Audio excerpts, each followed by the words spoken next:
he was on with Karen this morning. I'm not really going to play much of the conversation, but I wanted to play you a bit of the conversation. So David Seymour's just spent about a minute complaining about why their numbers went from 13, 14% down to 9, blaming everything and, in the media and all this kind of stuff as to why they lost. And then he goes on to talk about how they were almost honest to a fault with their positions and that affected them in the polls. So basically saying, because we said things that were uncomfortable, that we said things that weren't going through the PR campaign, because we did that, people didn't like it and we lost some votes. Now, he didn't use all of those words, but that was the summation of what he was saying. And then he goes through to give the examples of the 3 things that they talked about and the 3 things that are most important to them to kickstart in government. I want to play you this. It only goes for a minute and 19 seconds. And what I want you to listen to is what he says about tax cuts and money. Because I tell you something, Nationals got a problem with their coalition partners. I also just point out that, ACT is a party that for the last 5 weeks basically relentlessly said things that I believe are true and will be vindicated on. One is the government's out of money and there's not going to be big tax cuts. There will have to be big reductions in spending because what Labor did was unsustainable. Yeah, okay, so the economy one, yeah. Yep. 2 is that I think that the situation that we have built up over 40 years around the treaty and what it means to us, that is unfortunately something we now need to discuss. I wish it wasn't. I wish that we'd never gone down the track that this country's been taken in the last 4 decades, but unfortunately it has, and we have to confront it, and that's not an easy conversation. And I think saying that got a lot of people's backs up, got us a lot of negative press out there, but hey, that happens. And I think the third thing is that we were pretty honest about the fact that we're not here to just change the government, go along and be good coalition partners if we're not getting the changes that this country needs and that people voted for. And that again, people said, oh well, you should just always play nice. Well, actually, our view is that people voted for us to not just make sure the government changes and we have better people in charge. But there's real change. Well, so there you go. So that's the 3 points I wanted to share. And I've come to a conclusion about David Seymour. I always say about Sue Bradford that love her or hate her, she is authentic to her beliefs and she stuck by them her whole political campaign. I sort of am starting to feel the same about David Seymour. Like Winston Peters is always about Winston Peters. I won't take the baubles of office. He took them all. But I do actually think that David Seymour, obviously completely disagree with him politically, but I think that he's, of all the politicians on the right, he is probably someone who believes what he says and is going to stand by it. That's my thoughts. What do you think about that idea, Joey? Yeah, I think in broad strokes, yeah, I probably agree with that. But my issue with that is, I guess, with Seymour's positioning of ACT as nominally a libertarian party when it absolutely is not, and his inconsistency around that. And yeah, I'd love to see how much pressure he would stand there. I don't think he'll dig a trench line and stick in it. I think he'll go, no, we're not happy with that. We're not going with that. No, we're not happy with that. Oh, all right. I fought my battle. Yeah, I don't know, and now I'll fold. I don't know. Maybe we'll see it. But yeah, I don't know. I really struggle to to think positively about Seymour. Yeah, I mean, I'm not saying I'm thinking positively about him. I just think think that he will stand by what he actually said and what he actually believes. Now, whether that's good, bad, or indifferent, most of it's bad as far as I'm concerned from my perspective, then it is what it is. Now, they also had a conversation there about treaty issues.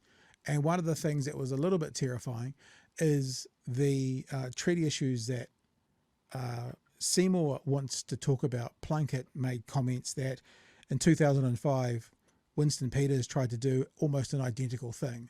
So you've got 2 parts of a coalition who want to go down that path. Now, we know that Winston Peters did a whole bunch of, throwing himself at the feet of the cookers. I don't think we should put the, Māori issues and treaty issues in that camp, because it has been part of his bread and butter for quite a long time. And if you've got two people in coalition who want that, that's going to be harder, whatever that looks like, and I don't know, but that's going to be harder for National to turn away from if they need two coalition partners and both of them want some kind of referendum on the treaty. Now, I wanted to focus, though, on tax, because I think it was Newshub. Yep, Newshub did quite a good piece today about, was it Newshub that did it? Or it might have been the Herald and Newshub's just showing it. And I think it's Newshub. Looking at like the 47 most interesting and bizarre policies of New Zealand First. And of course, there's a lot in there. But the thing I wanted to look at was the tax one, because remember, you've just heard David Seymour saying there will be no big tax cuts because there is no money. Winston Peters says New Zealand First will legislate, New Zealand First says, New Zealand First will legislate to make the lowest tax bracket, currently $14,000 per annum, of income tax free, no later than 1 April 2027, providing an extra $28.27 a week for workers. So their kind of one promise around tax is to put in a tax bracket that will help the bottom. So all I'm signalling and all I wanted to point out after watching both of these is the cornerstone of National's promise. All of their promises are kind of dovetailed off their big tax cut policies. You've got one of their coalition partners that says there will be no big tax cuts. And you've got another one that says, yeah, we'll do tax cuts, but only for the first tier of income tax, which is actually a perfectly good idea, because that means everyone gets the same break, whether you've got $1 million or whether you've got $80. You get the same break because it's the first $14,000. Yeah.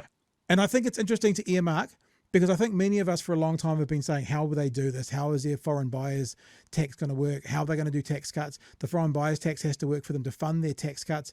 We all now think the foreign buyers tax isn't going to work. And you've got two coalition partners that are basically both saying no to tax cuts. And I wanted to highlight that today and put it out there to say, watch this space and see what will come out. Because remember, National has made promises, and some of the promises around these tax cuts involve things like, I will resign if we don't do them. So there's some pretty big, they're definitely going to happen. Even when questioned if you can't do the foreign buyers tax, we will do it. That's absolutely what they've said they're going to do. So watch this space.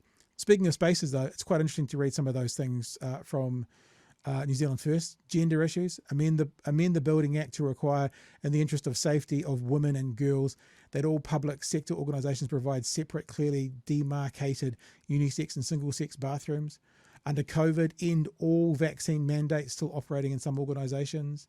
And one of the ones that pitches straight to those cookers, ready for this? I'll read it out for you word for word. Foreign policy, require a national interest test to stop us being dictated to by the United Nations and agencies like the World Health Organization. Defund any public participation in the World Economic Forum, known in cooker circles as WEF, and related bodies where their deliberations intend the removal of independent democratic decision-making by sovereign nations. So there's just a couple more things about that, but I wanted to mostly share the tax stuff. Chewy, what are your thoughts? Look, I don't care who brings it up. Like, a bracket of your first income is tax-free up to X amount. I'm a fan of. Yep. Like, if they can get that across the line, great. If they can get any of that other nonsense across the line, they can get fucked. Like, come on, amend the Building Act. What the hell? It's just nonsense. It's almost also we'll put one sensible thing in, and then we'll just go to Telegram and see what else he wants to put in. Yeah.